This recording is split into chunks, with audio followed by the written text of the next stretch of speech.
Morning News.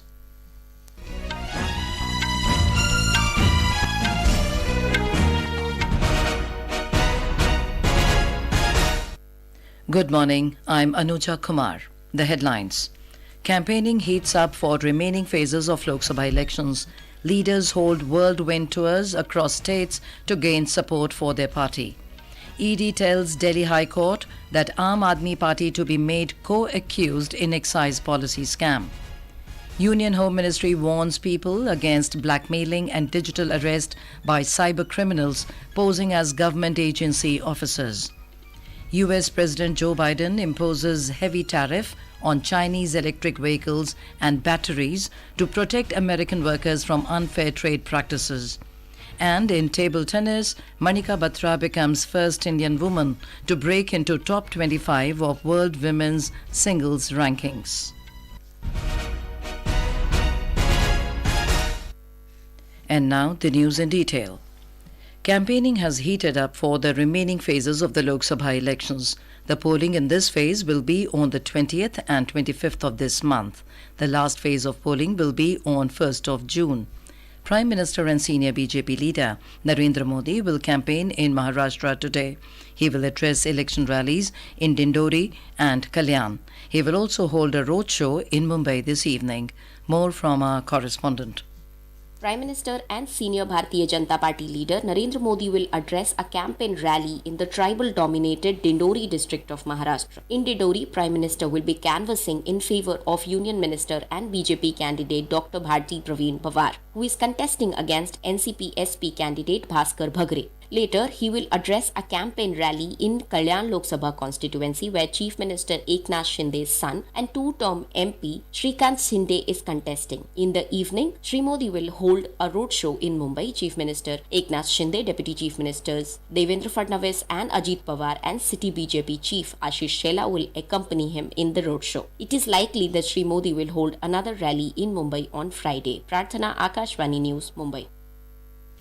Senior leaders and star campaigners of different political parties will campaign in Uttar Pradesh today. Senior BJP leader Rajnath Singh will campaign for the BJP candidate in Mohanlalganj constituency. Senior BJP leader and UP Chief Minister Yogi Adityanath will campaign in Mahoba, Jalon, Jhansi and Lucknow. He will hold a roadshow in Jhansi district. Samajwadi Party Chief Akhilesh Yadav will address a political rally in Gaisari Assembly seat of Balrampur district, where by-election will be held in the 6th phase. He will also campaign for INDI Alliance candidate in Faizabad constituency today. Congress President Mallikarjun Kharge, Chief Minister of Himachal Pradesh Sukhwinder Singh Sukhu and Congress General Secretary Priyanka Gandhi will campaign in Rai Bareli today. Bahujan Samaj Party Supremo Mayawati will address political rally in Attarra area of Banda constituency. Political fever has intensified in the 7 Lok Sabha seats of Delhi, with key political figures holding rallies, public meetings and roadshows to woo the voters. BJP leader and former Chief Minister of Madhya Pradesh, Shivraj Singh Chauhan, held a public meeting in Kamlanagar area yesterday. While Assam Chief Minister and BJP's leader Himanta Biswa Sarma addressed a public meeting in Lakshminagar area in favour of party's candidate from East Delhi Parliament constituency.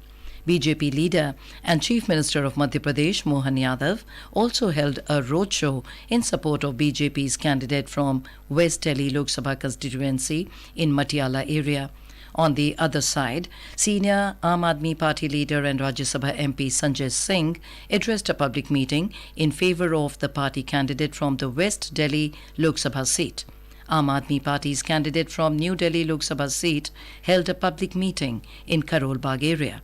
Congress candidate from the Northeast Delhi seat held Padyatra in Gokulpuri and Ganga Vihar areas.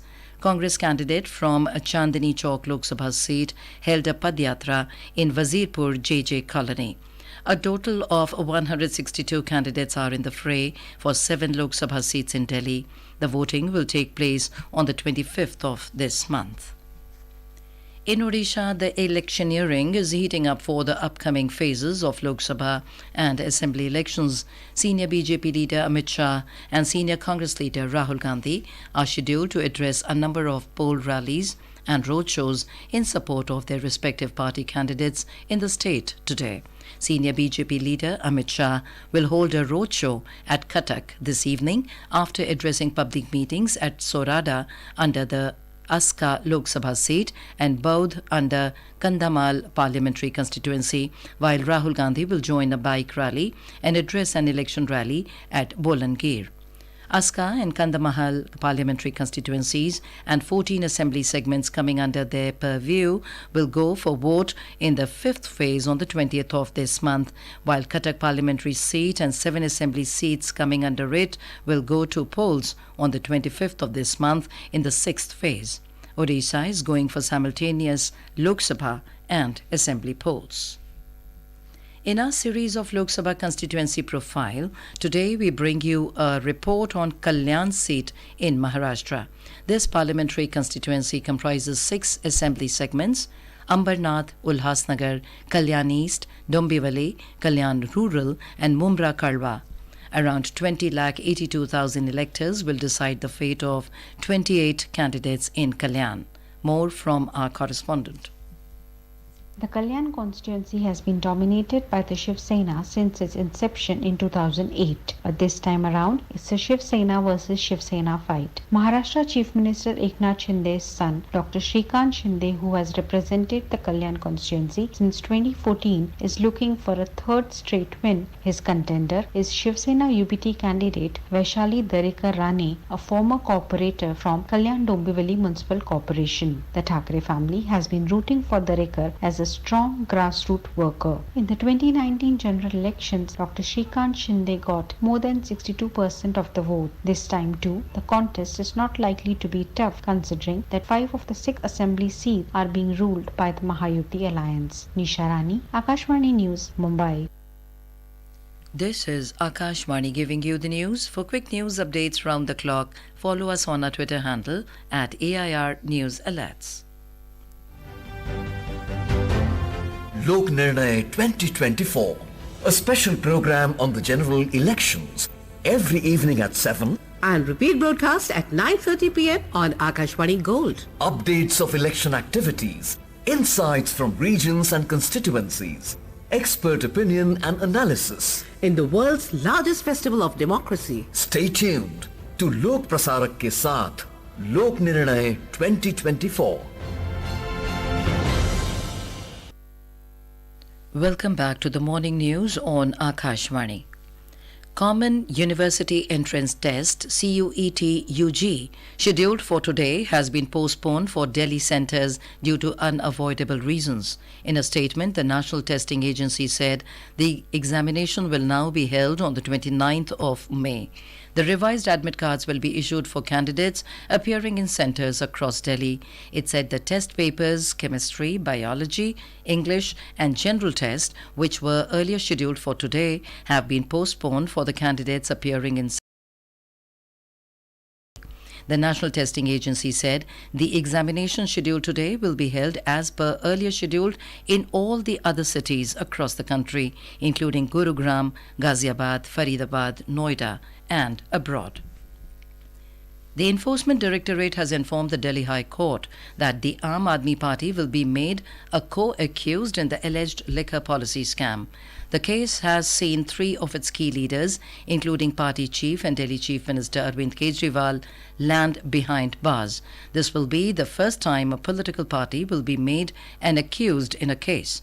The probe agency told the court, which was hearing the bail plea of the AAP leader and former Delhi Deputy Chief Minister Manish Sisodia, that a supplementary charge sheet will be filed in the case and the party will be named in it.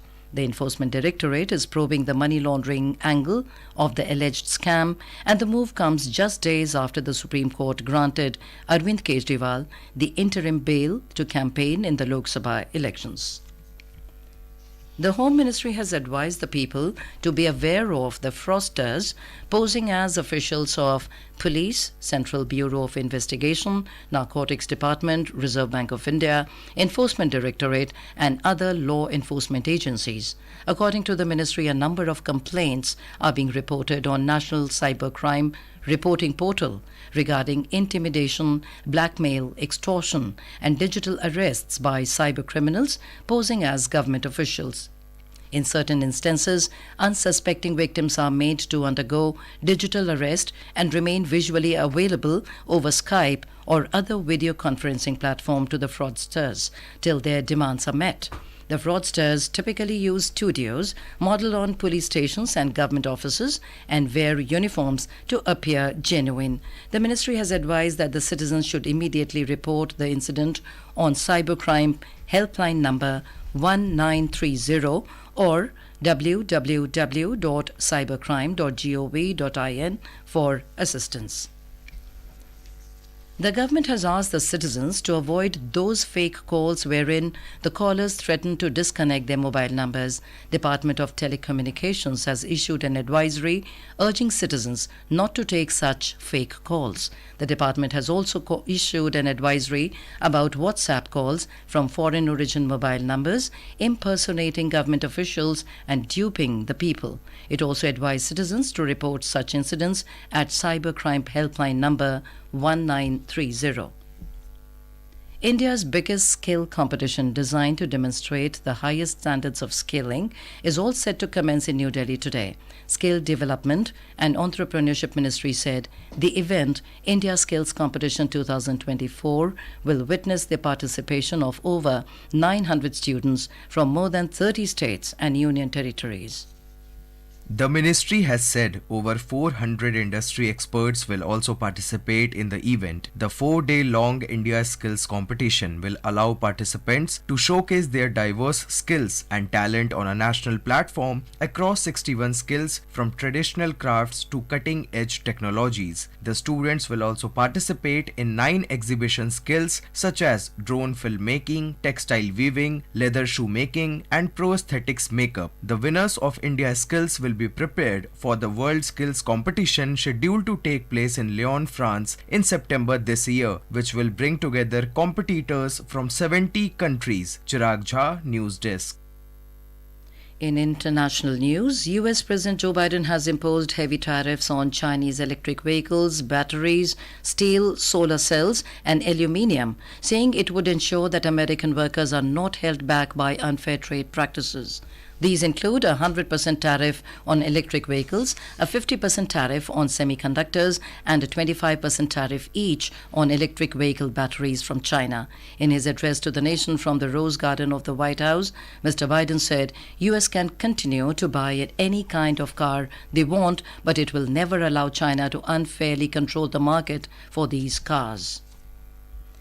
Moving on to sports, India's ace table tennis player Manika Batra became the first Indian woman to break into the top 25 of the world women's singles rankings. She rose to her career best ranking of 24 following her success in the Saudi Smash last week. And now for a look at today's newspapers, it's over to Saira Mujtaba. Thank you, Anuja. Modi files nomination in NDA's show of strength, says a headline in Hindustan Times. The Asian Age adds, vows he will end Naxalism in third term. Demand for techies across IT and non-IT sectors in AI, robotics and data science may jump 22% in 2025 as Digital India sparks rush for new age software engineers, cites the Economic Times. EC the Arbiter resolves 400 of 425 complaints, writes the Pioneer about the rare feat by the Election Commission. And finally, with women voters becoming a growing force this election, the Times of India carries a story which says, Lady Luck may shine on those who deliver safety, toilets, affordable transport and check prices. And with that, it's back to you, Anuja. Thank you, Saira. And now, before we end the bulletin, the headlines once again. Campaigning heats up for remaining phases of Lok Sabha elections. Leaders hold whirlwind tours across states to gain support for their party. ED tells Delhi High Court that Aam Aadmi Party to be made co-accused in Exicse Policy Scam. Union Home Ministry warns people against blackmailing and digital arrest by cyber criminals posing as government agency officers. US President Joe Biden imposes heavy tariff on Chinese electric vehicles and batteries to protect American workers from unfair trade practices. And in table tennis, Manika Batra becomes the first Indian woman to break into top 25 of world women's singles rankings. And with that, we end the morning news. Have a nice day.